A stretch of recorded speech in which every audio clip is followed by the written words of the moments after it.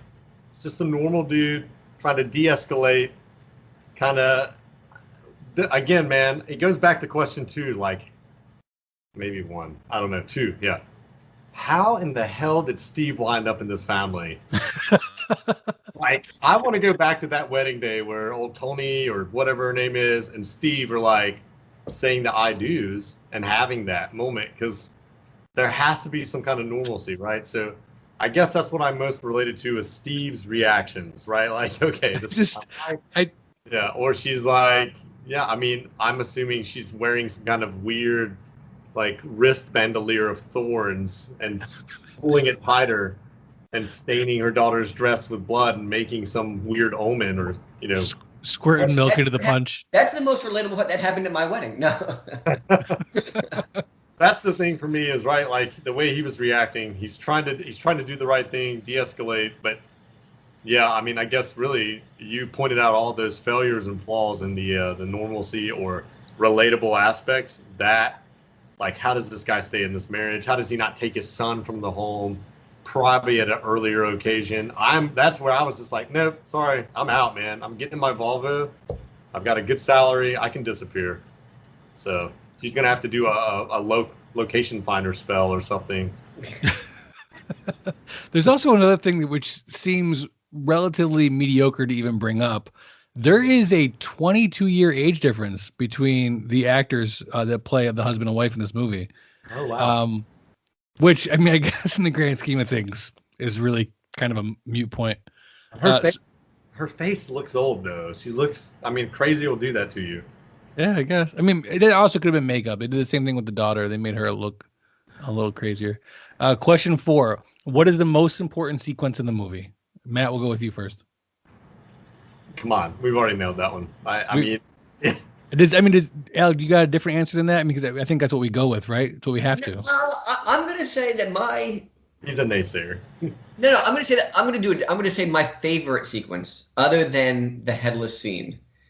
My other favorite sequence is the part where Steve, the dad, the father, the husband, has to go up into the attic.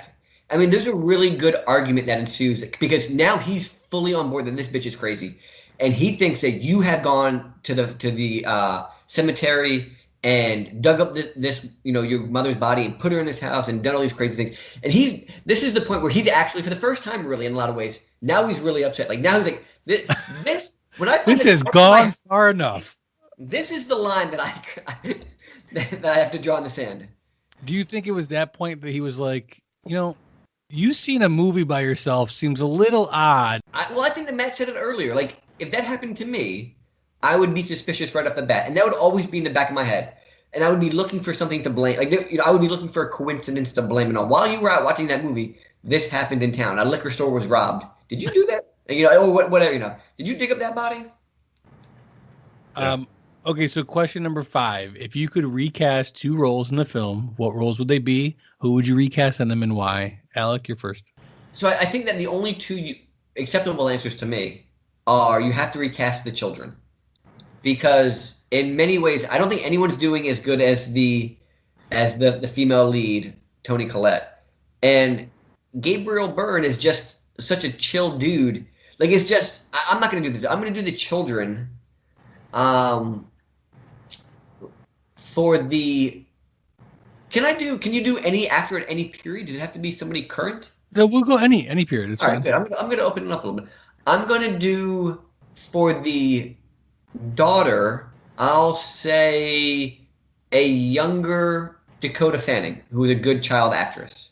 Okay, I like that. Yeah. Carry that role. And again, she's not in it very much, right? But maybe with Dakota, because of the quality of actress, maybe she lives a little bit longer, or she has a little bit more dialogue. But I could see Dakota Fanning doing that role. For Peter, the son, I will say that the person I would replace him with, only because I really like him as an actor, and I like you, I don't know how to pronounce his last name, but he's coming out in Dune very soon. I'm crushing right now on Timothy Chalamet, I believe his name is Chalamet. He's in Dune. He was in the King on, which is a Netflix movie, which is a fantastic movie about Henry VIII, I believe. And he's been in a few other things, but he's coming up. This kid is coming up. Yeah, he's been in a few things. Little Women, The King, A Rainy Day in New York. Nothing really that stands out though. If you saw him in The King and your mind's gonna be blown in Dune, this kid's legit. So he's gonna be a really talented actor. Is that where you saw him? Was in The King? I saw him in The King. I've seen it like 6 times. That's how good it is. He plays Hal. Huh. But Hal turns into The King. Well, spoilers. I haven't seen it yet. You don't know your 1760 medieval English history? I'm only familiar with the 1750s. I didn't go to the 1760s, unfortunately. Not even no 760. Right. Well, that's my problem. I went to the 1750s. not as vibrant with King analogies. Matt, what about you? Recasting 2 roles. Who are you going? Oh my gosh. I'm gonna be opposite, because Alec chooses to be opposite. I see Gabriel Byrne. I still think that's how you say his name. I see him very similar to Mcshane. The dude that's in the John Wick movies. He's the guy. Oh yeah. Keanu Reeves? No, thank you. No. He was also in American Gods. Have you seen that? Yeah. He's been in a lot. I have to pause you right there. I'm sorry to do this. If you have not seen American Gods, watch that. It is a very interesting take on some modern day mixed with old. It's really good. Ian Mcshane is his name. Very famous actor. He's been in a ton of different things, including Deadwood, John Wick. He was in Pirates of the Caribbean briefly. Yeah. I'll say that. This is an odd select. Are we back on the air? This is an odd selection. Yeah. No way. They have a very. So I will say Gabriel Byrne, right, a little more. I mean, he gives off the devilish demeanor in comparison to Ian Mcshane, but Ian Mcshane can pull that off if given the opportunity. He's typically more of a one-liner, wise, like, I don't know, probably a little less depth, if you will, character base, but I think Ian Mcshane definitely has some supernatural appearance to him though as well. Like, that what are you saying there? Eon or in? Ian. Ian. IAN. Ian. Number one, can we just talk about you all's accents? Because Bobby, how do you say miniature and how do you say pecan? Miniature and pecan. Miniature. Miniature. How do you say it? It's just miniature. It's not miniature. Miniature. There I want to say minotaur. And you also say pecan funny. Pecan. I'm pretty sure. You were saying it interestingly. Pecan. Pecan. Yeah. I usually say pecan. Pecan pie. I'm pretty sure you can get away with saying miniature. Minotaur? Minotaur. I don't know who I'd cast as what's her name again? Toni Collette. Toni Collette. You know what Toni Collette reminds me of? I feel like she Ian Mcshane. Ian Mcshane. No, I think Toni Collette could have been great in Stir of Echoes with Kevin Bacon years back. Very true. That's her essence, right? So like I tried to think who was the actress in Stir of Echoes, but that both the psychiatrist lady or the hypnotizer lady, her and Toni Collette don't vibe, and then the wife and Toni Collette don't really vibe. But either way, I feel like Toni Collette in Stir of Echoes, right? Like she would have been some kind of tremendous in that movie. Join us in season 2 when me and Matt do Stir of Echoes. That's a good. If I could recast Toni Collette, and we were making this into a comedy, I would go with Molly Shannon from Saturday Night Live. I mean, she has the same kind of comical mannerism. She's very animated. I could see her doing that role. So it's funny you say that because I was going to pick as a throwback to episode 1, my most downloaded episode. I was going to make this into a comedy and do The Rock and Kevin Hart as the 2 kids. I think it'd be great. Kevin Hart already sent that head below everybody, so he's immediately decapitated. And no, I think you make him the older brother. That's what makes it funny. ooh. I want to see Kevin Hart pretending like his esophagus is swollen from eating nuts. He's so animated. But I want the rest. I want all the other scenes to be exactly the same. I think you guys are no. We're totally crapping on it. This is the second movie I ruined for Matt, and I feel really bad. He's never going to come back on the podcast now. So you didn't ruin this movie for me. This movie ruined itself after I watched it because I was like, oh, I'm never going to watch that again, right? So it's like during the movie, I'm engaged, I'm impressed. Like I'm like, man, I could never imagine watching this at home, like knowing kids could walk in at any moment because there's parts you can't explain. But I know who I was going to say, Toni Collette. What's her name that plays in Kill Bill? Oh, Uma Thurman, yeah.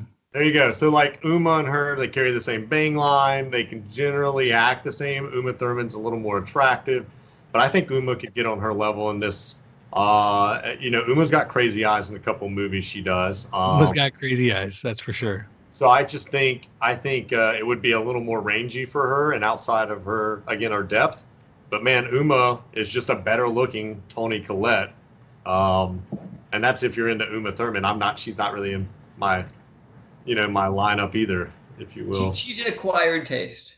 Yeah. So this movie premieres, it actually comes out in Sundance in January of 2018, but then premieres June 8th, 2018. It's I don't know. I don't know what to make of the movie. It comes out the same time or same time as Ocean's 8. So here are the top 5 movies for June 8th, 2018. Number 1, Ocean's 8. That is the Sandra Bullock remake-ish. I actually hadn't seen it. It didn't look that interesting to me, but I believe it's actually not a remake. There's some sort of tie-in to the originals. You saw it, Matt? These brothers with Danny Ocean. Oh, no, I watched just enough to realize that it's not good. Perfect. Yeah, it's just too much. It's too much. They try. Number 2 is Solo, a Star Wars story, followed by Deadpool 2. Hereditary premieres at number 4, and then bringing up the rear in its its 7th week, Avengers: Infinity Wars. Tough cast. I mean, that's all those movies, in my opinion, are moderately well, other than the Ocean's movie, but those other ones are bangers. Correct. And Ocean's 8 comes out this weekend. So it's first week, premieres at number 1, and then I believe it has a very steep drop off. I mean, that movie does not hang around very long.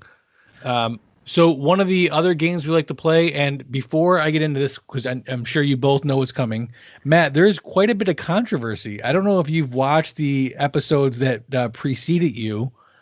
So Matt was the first person so far in the podcast to guess the correct score. And there was quite a few people that accused you of cheating and looking at the score prior. Luckily those accusations fall deaf because I have yet to hear those accusations out loud. Well, I wanted to give you a chance to respond to them before we go into the next segment, which is Guess That Tomato. Absolutely not. Although I think our circumstance was odd because I had looked at the audience or I looked at the critic score and then you guessed the audience one or something along those lines. I don't remember, but there was one where I had specifically not looked at. I don't remember which one you asked me at this point, but he guessed it right on the dot. On the dot. I did not. You guessed it right on the dot, and then I gave you the hint, and then you changed it. And you changed it, like you lowered it a couple points or something like that. So you want to go on the record and say that you did not look up the score prior? Absolutely not. Because no, Wind River, no way, man. I just knew that movie. Plus, you gave me 3 really good references. Well, I mean, that's what I do here. It's my job.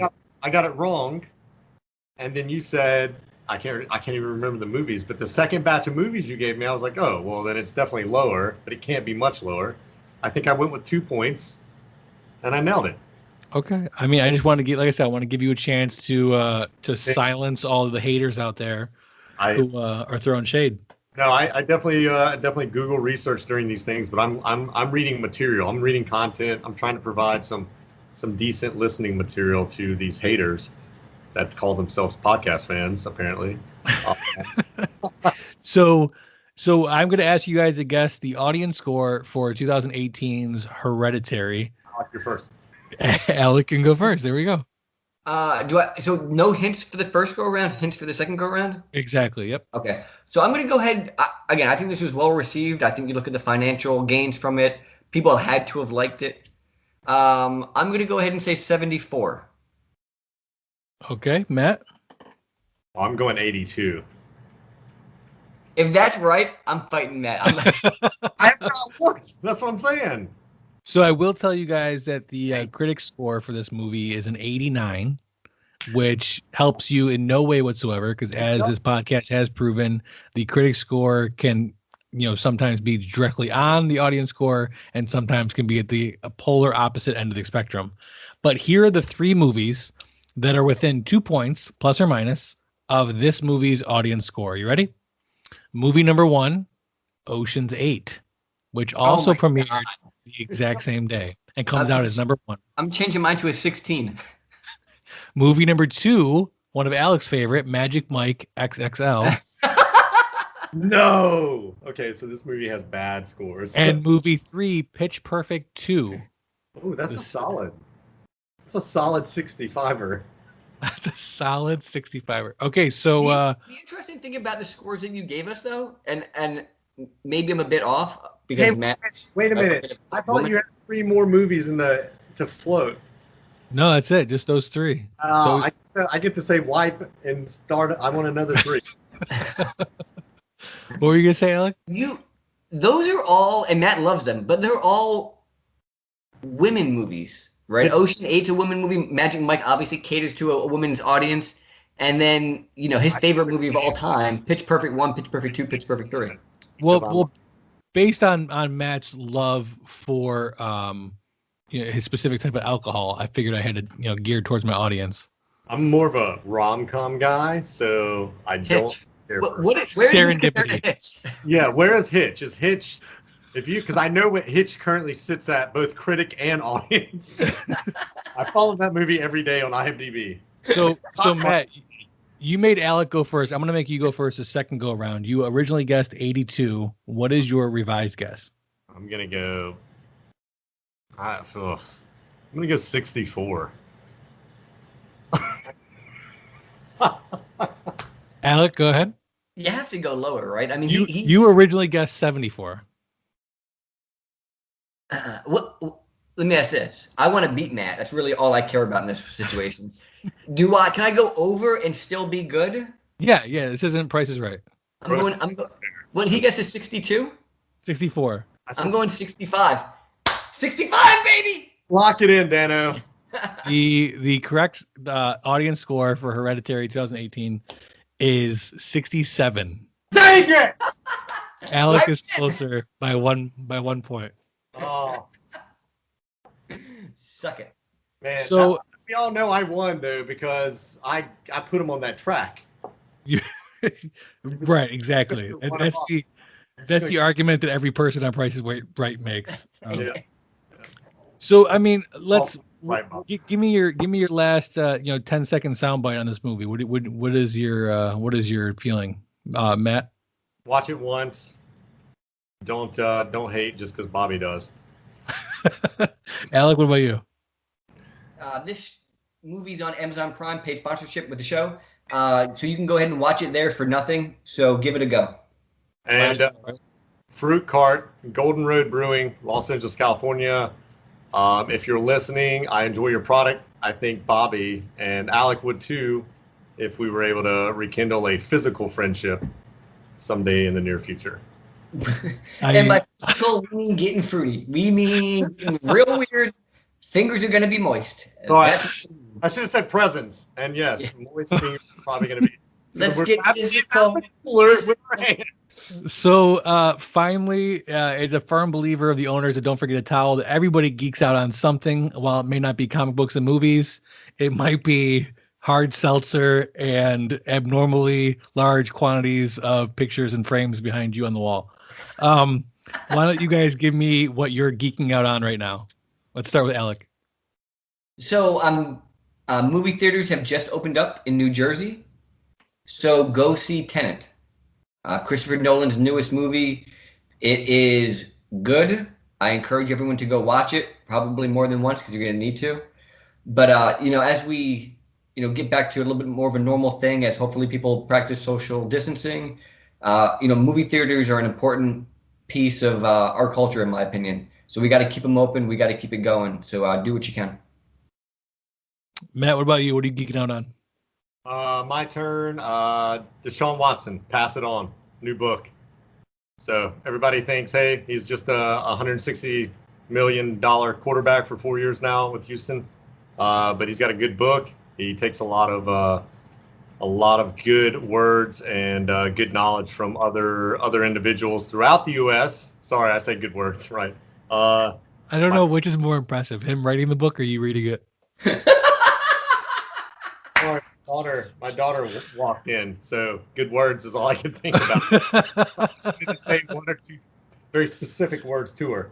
But no, yeah, Pass It On. So Deshaun Watson, appreciate the man for more than his athleticism and what he brings to the NFL and what his fantasy points do for you. Well, guys, I really appreciate, as always, you coming on the show. It's always a pleasure to have some laughs with you. Anything you want to plug before we sign off? It's great being friends with two amazing gentlemen. It's too bad those guys couldn't be here. Thanks, guys. I really appreciate it.